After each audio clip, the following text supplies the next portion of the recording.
చిన్నగా ఉంటారు కాబట్టి చాలా టెన్షన్ ఉంటుంది, భయం ఉంటుంది. ఎస్ మేడం సపోర్ట్ చేయాలి. అవును కదా మేడం? కానీ ఐ లవ్ యూ అని ఎప్పుడు చెప్పాలనిపించింది చెప్పండి ప్లీజ్. రోజునా, ప్రతిరోజునా? లవ్లీ. రామాయణం సిచ్యువేషన్ తర్వాత ఏంటంటే అమ్మాయిలు ప్రపోజ్ చేయడం మానేశారు. ఎందుకంటే ఒక శూర్పణఖ రాముడికి ప్రపోజ్ చేస్తే ముక్కు చెవులు కోస్తాడు. అందుకని అప్పటి నుంచి అమ్మాయిలు ప్రపోజ్ చేయడం మానేశారు, అబ్బాయిలే ప్రపోజ్ చేస్తున్నారు. కాబట్టి నేనే ప్రపోజ్ చేస్తాను. Super, lovely. సార్ ఎలా ప్రపోజ్ చేస్తారో మాకు లైవ్ లో ఒక్కసారి చూపిస్తే అప్పుడప్పుడు క్రేజీగా ఉంటుంది. అలా కాదు అంటే 25 సంవత్సరాలు జరిగింది మాకు కాదు కదా, ఎవరికి గుర్తుండదు. కాబట్టి ఇప్పుడు నేను ఏం చెప్పినా అదే కరెక్ట్ అవుతుంది కదా. మేడం మీకు గుర్తుందా? గుర్తులేదా?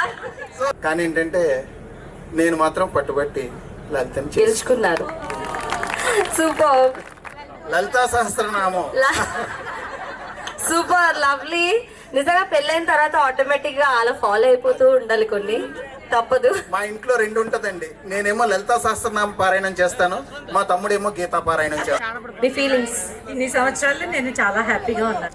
ప్రతిరోజు కుటుంబంలో మెంబర్స్కి కానీ, అటు అత్తవారింట్లో వాళ్ళకి కానీ, అమ్మగారింట్లో వాళ్ళకి కానీ, ఫ్రెండ్స్కి కానీ, బంధువులకు కానీ ఒక పార్ట్నర్ గురించి చెప్పే అవకాశం ఏంటంటే చాలా తక్కువ సమయాల్లోనే అవకాశం వస్తూ ఉంటుంది. ఈవేళ ఏంటంటే ఈ 25 years బ్యూటిఫుల్ జర్నీలో నా భార్య గురించి, లలిత గురించి చెప్పడానికి నాకు అవకాశం దక్కింది.